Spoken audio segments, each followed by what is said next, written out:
Now here, work.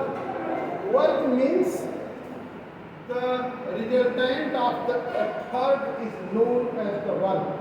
अगर कोई पढ़ता है वह भी वर्क है, एफर्ट कर रहा है ना। 4 घंटे पढ़ लो, भूख लग जाती है बहुत, जैसे जो खाए वो पच जाता है। अगर ठीक से पढ़ते हो तो, अगर मोबाइल देखते हो तो थोड़ा नहीं। अगर रियल में स्टडी करते हो, दिमाग लगता है तो भूख लगती है, लगता है एनर्जी अभ्यास हो रही है। दिमाग कहीं लगता है, फोकस होता है, और दिमाग तभी फोकस होगा जब अंदर से एनर्जी होगी, और जब एनर्जी वहाँ पे खर्च होगी तो निश्चित रूप से एनर्जी का यूज होगा, मैंने एफर्ट किया जा रहा है। जैसे कॉपी हम लोग चेक करते हैं तो बहुत दिमाग लगता है, एक एक चीज़ सब अपने दिमाग का सारा कूड़ा उस कॉपी में डाल देते हैं।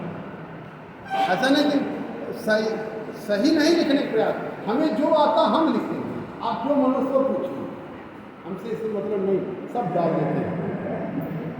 अच्छा, उसमें हमें देखना है कि इसमें क्या सही है, तो एफर्ट करते हैं ना, एफर्ट का रिजल्ट हम दे देते हैं कि ले ये कूड़ा भरे थे, इसमें अच्छी चीज़ें गंदी चीज़ें ले तो this is the work, resultant of the effort is known as the work. लेकिन हम मैकेनिकल वर्क की बात करते हैं कि वर्क की जो अब डिफिनीशन, जो साइंटिफिक डिफिनीशन दी जाती है वर्क की, कि force is applied on a body and body moves in the direction of force, then work is said to be done.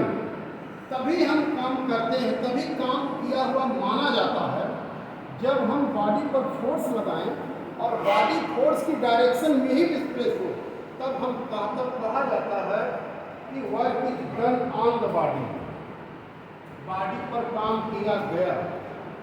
But if force is applied on the body and body does not move, then work is said to be zero. और अगर body पर force लगाएं और body displace न करे, हमें ही displace कर दे। जैसे कोई वजन पे कोई ऊपर है चढ़ाई पर, हम सोच रहे हैं धक्का दे के ऊपर करे, वो हमें भी धक्का दे दिया, ऐसा भी होता है। तो work is done by the body on me, तो काम मेरे ऊपर किया गया। तो वर्क की ये जो मैकेनिकल डिफिनीशन होती है कि when force is applied on a body and body moves in the direction of force. अगर फोर्स अप्लाई किया जाए और बॉडी फोर्स की डायरेक्शन में भी डिस्प्लेसमेंट हो जाए, तो वर्क का जो मैग्नीट्यूड होता है force into displacement. Work measure कैसे करते हैं, कितना फोर्स लगाए और कितना डिस्प्लेसमेंट हो गया, तो दोनों का जो प्रोडक्ट होता है उसे हम वर्क मानते हैं। कैसे मेजर किया जाए वर्क, तो force into displacement is known as the work, और इसकी SI यूनिट होती है newton metre. Is it clear? Newton metre. ये तब है जब हम बॉडी पर फोर्स लगाएं और बॉडी हमारे फोर्स की डायरेक्शन में ही चले, मतलब whole of the force is being inclined, पूरा का पूरा फोर्स यूज हो रहा है। लेकिन कभी ऐसा भी होता है कि force is applied on a body at a particular angle, किसी एंगल पर फोर्स लगाया जाए, तब क्या होता है, तब क्या होता है, फोर्स का एक पार्ट यूज कर दिया जाता है, F cos theta and F sin theta. F sin theta एंगुलस होता है, equally balances the weight, and F cos theta जो यही हमारा जो बॉडी का एक पार्ट है, F cos थीटा एक कंपोनेंट। कभी होता है कि अगर हम तिरछा फोर्स लगाएं कहीं पर, तिरछा में करते हो तो स्लैंटेड अगर फोर्स लगाते हैं तो हम अपनी बॉडी का पूरा यूज नहीं कर पाते, तब क्या होता है, तो उसका एक component F cos theta use होता है। और यही थीटा अगर 60 हो जाए तो कितना हो जाएगा, F cos 60, cos 60 में जो हाफ होती है ना, केवल हम अब लगाएंगे 100 न्यूटन, लगेगा कितना, 50 newton. Only half of the force will be used to displace the body. मान लेते हैं F cos थीटा लगाने पर डिस्प्लेसमेंट अगर डी हो गया तो वर्क डन कितना हो जाता है, work done is equal to, अब हमने एफ थोड़ा लगा, एफ cos थीटा लगाया, F cos theta into D, तो इसको कहते हैं एफ डी cos थीटा और लिखते हैं F dot D, A dot D equal to D cos theta तो एफ डी। अब देखो if theta is equal to 0, theta is equal to 0, then W is equal to FD cos 0। cos 0 की value क्या होती है ना, हाँ, तो मैक्सिमम वर्क हो जाता है। और थीटा 90 डिग्री, तो ये work is equal to FD cos 90। कहने का मतलब ये हुआ कि अगर फोर्स 90 डिग्री पे है तो वर्क डन हमारा 0 हो जा रहा है। और इसीलिए कहा जाता है कि पुली जब सामान ढोता है ऐसे लेकर के, तो पुली फोर्स ऊपर लगाता है और डिस्प्लेसमेंट इधर हो जाता है, फोर्स ऐसे पकड़ सर से ऊपर पैर रहता है, ऐसे लेके चलता है, डिस्प्लेसमेंट इधर, फोर्स उधर, वर्क कितना 90 डिग्री हुआ ना, तो माना जाता है वर्क डन 0। तो जो भी कहा जाता है इसका मतलब पुली को पैसा नहीं देना चाहिए, नहीं मतलब वर्क ही 0 हुआ साइंटिफिकली। तो कभी कभी साइंस का एक्सप्लेनेशन मतलब प्रैक्टिकल से थोड़ा सा अलग लगता है, नहीं इतना वजन लेके चलता है और वर्क डन उसका 0, साइंस अगर एक्सप्लेन कर रही है तो एक्सप्लेनेशन के अनुसार तो जैसे 9-10 में यही बता दिया जाता है कि पुली के द्वारा वर्क डन 0 होता है, यही बता दिया जाता है। लेकिन एक्चुअल में होता क्या है कि पुली के द्वारा जो ऊपर लगाया गया फोर्स है उसके द्वारा वर्क डन 0 होता है, क्योंकि हम ऐसे केवल फोर्स लगाए हुए हैं और चल इधर रहे हैं, इसका मतलब फोर्स ऊपर लगा रहे हैं, चल इधर रहे हैं, तो इधर वाला फोर्स तो काम कर ही नहीं रहा, इधर डिस्प्लेसमेंट कर ही नहीं रहा, ये खाली वजन उठाए हुए हैं। लेकिन इस वजन को, पूरे वजन को लेकर के जब हम ऐसे चलते हैं तो हम किसी एंगल पर फोर्स लगाते हैं, तो जब हम किसी एंगल पर फोर्स लगाते हैं तो क्या होता है कि हमारी अर्थ रिएक्शन देती है, वजन के साथ में रिएक्शन मिल रहा है, तो हमारी अर्थ एक रिएक्शन देती है, रिएक्शन फोर्स। और रिएक्शन फोर्स के दो कंपोनेंट होते हैं, एक हो गया r cos थीटा, एक r sin थीटा। तो अब इस रिएक्शन फोर्स का जो ऊपर वाला कंपोनेंट है ये केवल वेट को मेंटेन करता है, लेकिन जो ये वाला कंपोनेंट है यह कंपोनेंट रिएक्शन का हमें वर्क प्रोवाइड करता है। r cos theta, due to r cos theta we are able to carry the luggage, इसे लेके चलते हैं। तो ये हमारा, इसका मतलब ये हो गया कि यह वाला फोर्स यूज नहीं हो रहा, यह फोर्स हमारा डिस्प्लेस नहीं करा रहा, लेकिन यह फोर्स को डिस्प्लेस करा रहा है। तो इस फोर्स का भले हम पैसा ना दें, लेकिन इस फोर्स का तो देना पड़ेगा, क्योंकि हम इसका, तो जो कहा जाता है कि पुली का वर्क डन 0 है, तो केवल उस फोर्स का 0 है जो केवल उसे उठाए हुए, लेकिन जो ले करके जब हम ऐसे चलते हैं ना तो हम अर्थ को तिरछा ऐसे दबाते हैं, तिरछा तो अर्थ हमें रिएक्शन देती है, उस रिएक्शन के दो कंपोनेंट हो जाते हैं, और वह जो दो कंपोनेंट होते हैं, एक कंपोनेंट को केवल वेट को ऐसे रखे हुए, मतलब this force is not capable to displace the body, but the horizontal component of the force that is capable to move the body, that force works on the body, so work is done by the pulley in that case. So there is some work due to this horizontal force. तो वहाँ जो explanation, थोड़ा गलत explanation ऐसे ही बता दिया जाता है, पुली के द्वारा वर्क डन जो वर्टिकल फोर्स है सिर्फ वह 0 है, हॉरिजॉन्टल फोर्स 0 नहीं है। बात समझ में आ रही है? इसी तरह से जब कोई बॉडी सर्कुलर पाथ पे ट्रैवल करती है तो बॉडी का डिस्प्लेसमेंट हमेशा इधर होता है, और ये डिस्प्लेसमेंट तो सेंट्रीपिटल फोर्स सेंटर की तरफ लगता है, इसके द्वारा भी वर्क डन जीरो बस समझ में आ रही है। तो इसके द्वारा जो वर्क डन होता है जीरो। यह खाली इतना करता है कि बॉडी को विवश कर देता है, हमारा चक्कर करो, हमारी अर्थ मून को विवश कर रही है कि हमारा चक्कर करो, हम बस एक कहती है। अगर हम अर्थ हमारी इतनी कैपेबल ना हो, मून को बांध के रखे, तो मून विवश है हमारा चक्कर करने के लिए, तो विवश हम एक डोर से बांधे हुए सेंट्रीपिटल को जा नहीं सकते और एक सेकंड रुक भी नहीं सकते, रुके तो गए। कोई चीज़ जब घूमेगा तभी सेंट्रीपिटल फोर्स लगता है, और घूमना बंद कर दे तो जिंदगी खत्म। माने उसको एक्सरसाइज परमानेंट करना है जिंदगी जीने के लिए, नहीं तो नीचे चला आएगा। फ्रैक्शन ऑफ सेकंड के लिए अर्थ रुक नहीं सकता मून, और इसी तरह से अर्थ भी नहीं रुक सकता सन के अराउंड घूमने के लिए। सब लोग एक सेंट्रीपिटल फोर्स से बंधे हैं। जैसे एक स्टोन को बांध के ऐसे ऐसे घुमाओ तो स्टोन विवश है, टेंशन खींच रहा है हमें, और टेंशन में हम भाग जाएगा, डोरी काट को देखो पता नहीं कहाँ जाएगा।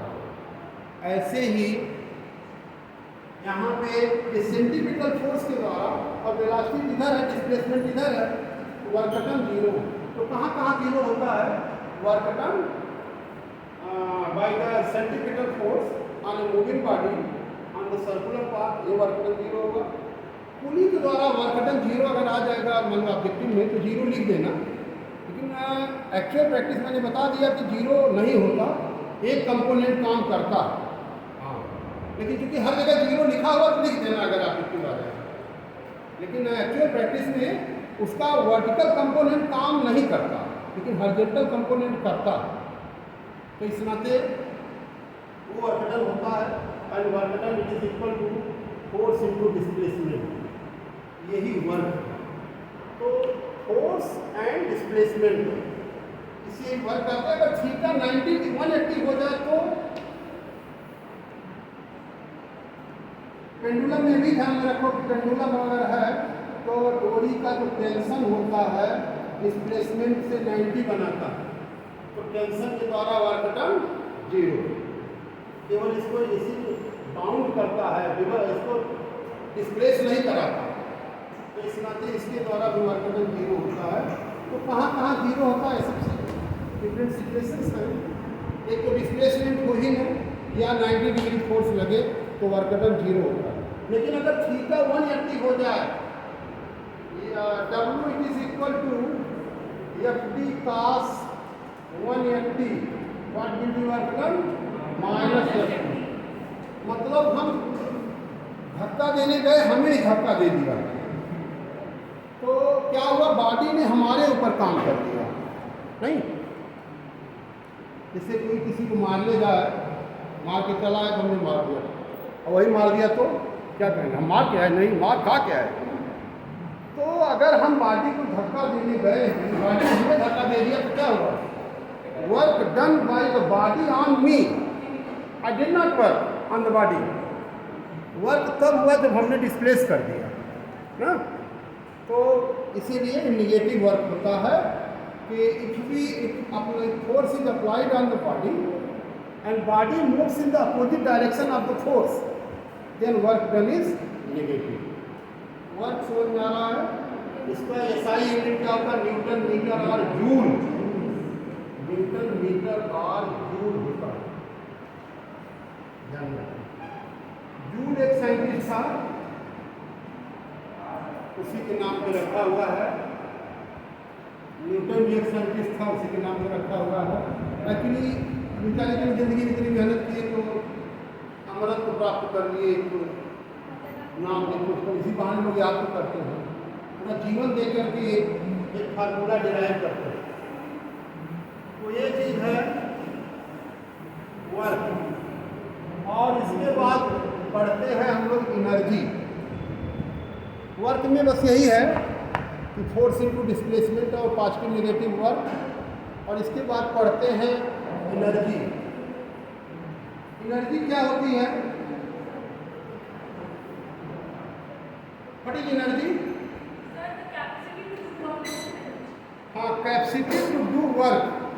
Is known as the energy. Energy नहीं होगा तो वर्क होगा, चक्कर खट गिर जाएंगे कि एनर्जी नहीं होता तो असेंबली में खड़ा तक नहीं हो पाते। 10 मिनट लंबा कोई बोल दिया तो आधा से ज़्यादा गिर जाते, 4-6-10 तो गिर ही जाते हो। तो इतनी एनर्जी नहीं खड़े हो सकते, सुन सके। तो capacity to do work is known as the energy. Energy तो कई तरह की होती है, केमिकल एनर्जी, साउंड एनर्जी और electrical energy, mechanical energy, potential energy, kinetic energy. There are many types of energy. लेकिन यहाँ पर हम सिर्फ मैकेनिकल एनर्जी पढ़ेंगे। एनर्जी का हर रूप देखते हो। अभी तक ज़्यादा आवाज़ बजा दिया जाए तो अनईजी हो जाता, सर बंद दर्द हो, पेन किलर ले लो तो पेन बंद हो जाता, और अगर किलर ले लो तो जिंदगी बंद हो जाती है। नहीं, कितना में केमिकल एनर्जी पूरी जिंदगी भर का खाया पिया 1 मिनट में गायब। पेन किलर ले लो तो सर एकदम शांत हो जाता, लगता कोई एनर्जी गई है, दर्द को बंद कर दिया। और एक और छोटा सा ले लो कुछ तो killer, that is also the energy, और पूरी जिंदगी बंद कर देता।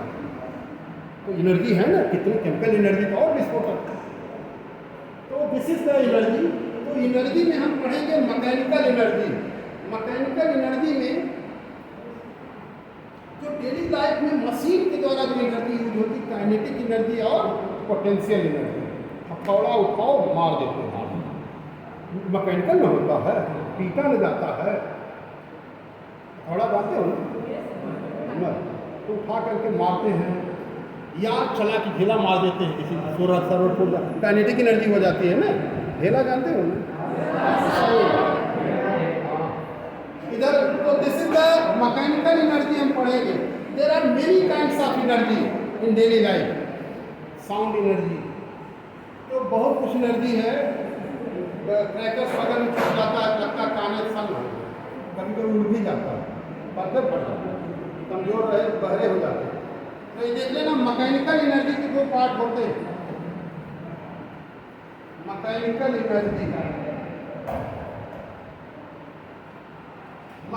एनर्जी के 2 पार्ट होते हैं हमारे पास, kinetic energy and potential energy.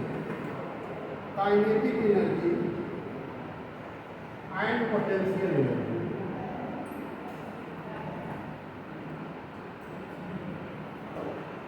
Kinetic energy क्या होती है? What is kinetic energy?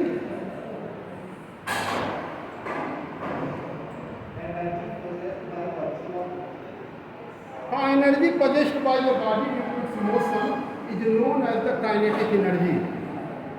कोई बॉडी में जब मोशन आ जाता है तो उसे हम कहते हैं kinetic energy. Energy possessed by the body due to its motion is known as the kinetic energy। मतलब किसी में मोशन के कारण उसमें जो एनर्जी डेवलप कर जाती है, that is known as the kinetic energy. पत्थरबाजी से उतना डर नहीं होता जितना गोलीबारी से। पत्थरबाजी हो गई तो थोड़ी हल्की घटना हो गई, गोलीबारी भारी घटना हो गई, क्योंकि गोली में काइनेटिक एनर्जी बहुत ज़्यादा होती है। काइनेटिक एनर्जी बहुत छोटी भले होती है, लेकिन वेलोसिटी अधिक हो जाती है तो बॉडी के अंदर जाकर के पेनिट्रेट कर देता है, रिब्स वगैरह तोड़ के रख देता है। अब वो पत्थर है तो सर और फोड़ेगा थोड़ा, तो पत्थर है ना, पत्थर में वेट ज़्यादा है लेकिन मोशन कम, तो काइनेटिक एनर्जी उतनी इफेक्टिव नहीं है। तो काइनेटिक एनर्जी का यही इम्पोर्टेंस है कि यह मोशन के कारण इसमें जो अभी जैसे अब ये चाक है तो ऐसे हाथ में कोई निकल चला के मार दे तो डर लग जाएगी। क्यों? क्योंकि काइनेटिक एनर्जी डेवलप कर जाएगी। और पोटेंशियल एनर्जी क्या होती है? Energy possessed by the body due to its position, shape and size।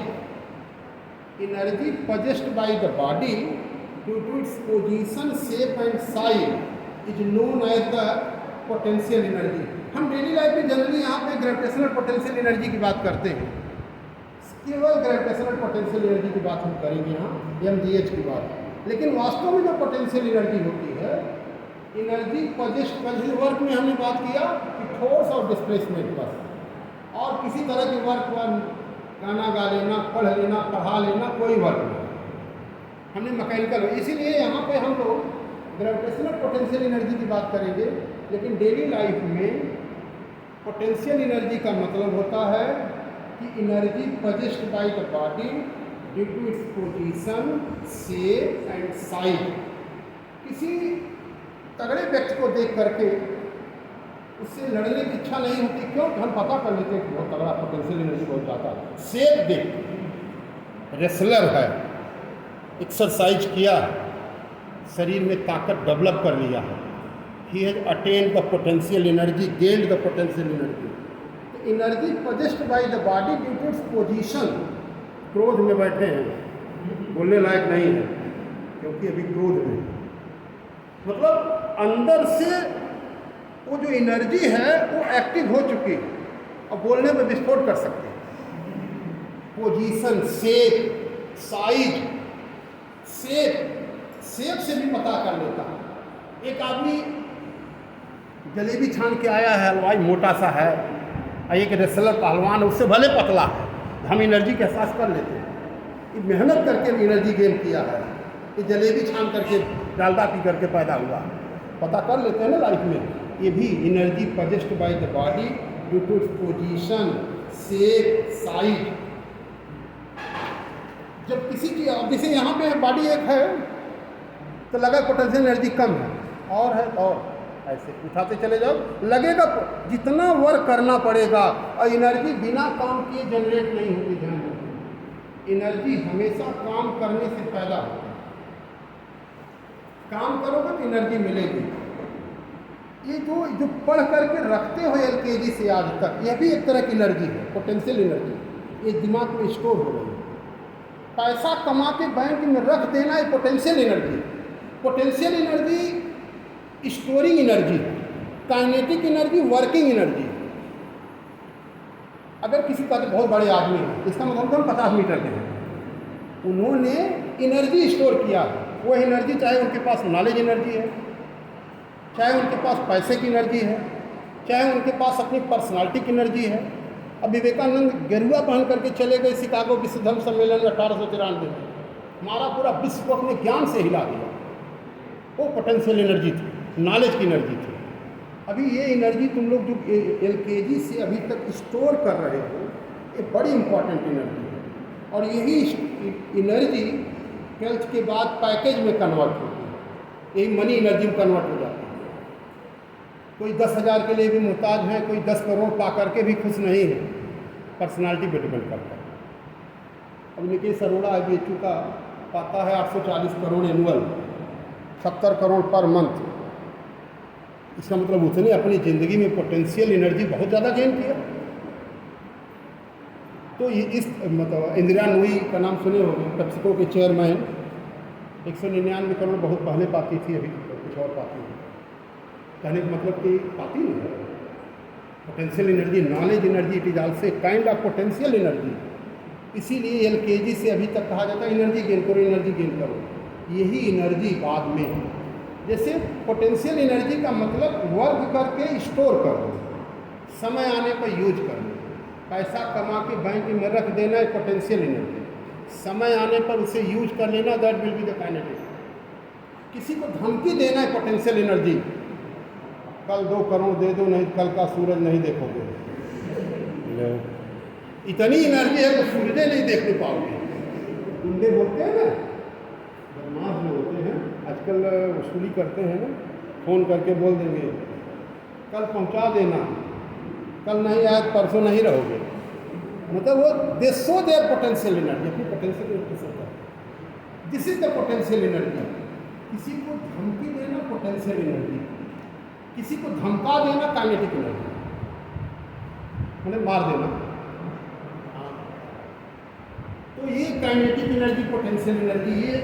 लेकिन हमें पढ़ना है मैकेनिकल एनर्जी। जैसे अभी किसी खाली लोग कहते हैं ना, जाके खाली धमका देना, मतलब यू हैव टू से योर पोटेंशियल एनर्जी, कुछ करना नहीं, बता देना कि हमारे पास इतनी पावर है। और जब धमका दोगे तो काइनेटिक एनर्जी हो जाएगी। दिस इज द तो kinetic energy and the potential energy, इसका प्रैक्टिकल एप्लीकेशन बता दिया कि यही प्रैक्टिकल एप्लीकेशन है। Energy possessed by the body due to its position, shape and size is known as the potential energy, and energy possessed by the body due to shape size, मतलब kinetic energy तो due to its motion, and potential energy due to shape size and position. जितना ज़्यादा तेजी से ताना जाए लगेगा ज़्यादा और तेज चोट लगेगी। खाली ऐसे पोटेंशियल पूरा दिखा दिया जाए, मारा न जाए, उससे भी लगता है आधी जान निकल जाएगी सामने वाले को। तो ये पोटेंशियल एनर्जी की ताकत होती है, और पोटेंशियल एनर्जी बिना वर्क के कभी नहीं मिलती। कभी हम लोग डिराइव करेंगे what will be the kinetic energy. So note down the definition of the kinetic energy. Energy produced by the body due to its motion is known as the kinetic energy. और kinetic energy बिना work किए नहीं मिलती। Work कैसे होता है, एक body हमारे पास है, अगर मान लेते हैं इसका डिस्प्लेसमेंट बॉडी पर फोर्स अगर यह लगाया जाए, अगर इनिशियल वेलोसिटी इसकी 0 और फाइनल वेलोसिटी इसकी v हो गई, और मान लेते हैं कि डिस्प्लेसमेंट अगर यस हो गया, तो हमारे पास v square it is equal to u square plus 2as, हम फार्मूला जानते हैं, it is 0 plus 2as, it is v square.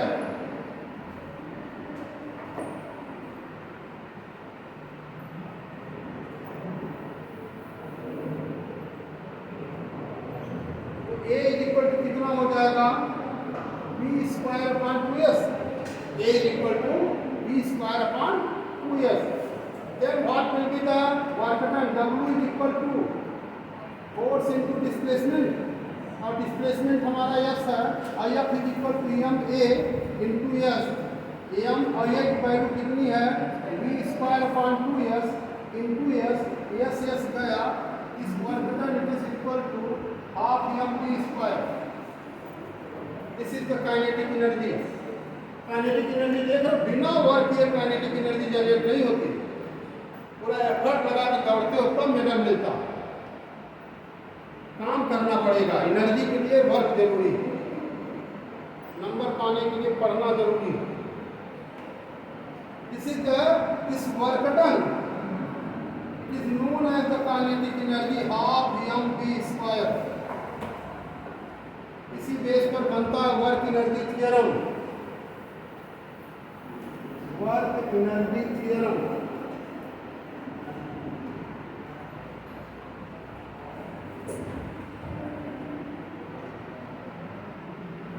what is the work energy theorem?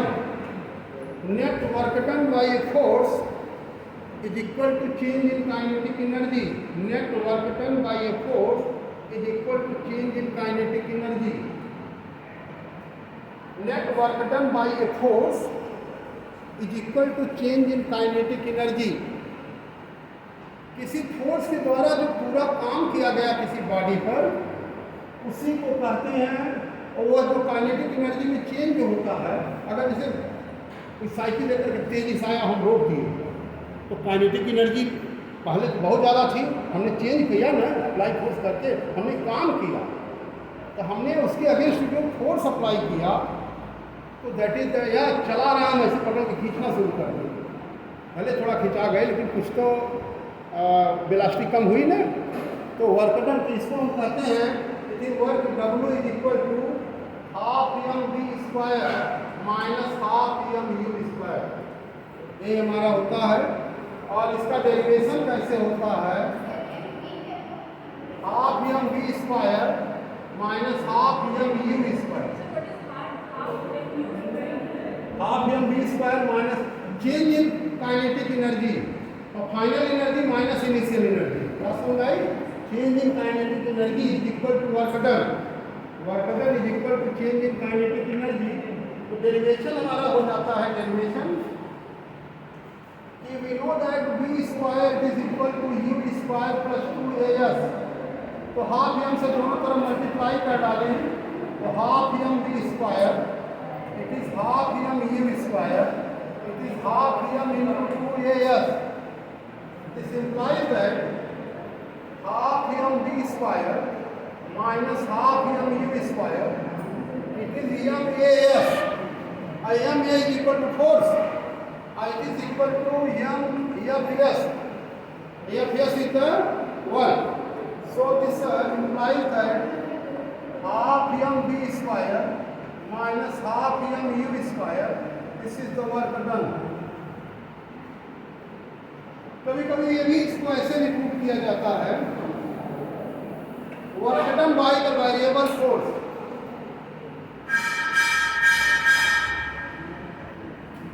Work done by the variable force. मान लेते हैं कि किसी body पर force लगातार वेरी कर रहा है. मान लेते हैं ds डिस्प्लेसमेंट के लिए यह फोर्स कांस्टेंट है, तो dw work is equal to f dot ds. And अगर force is applied on the body, body moves in the direction of force, then it is f ds cos 0. So f is equal to m a ds and m a ds and a is equal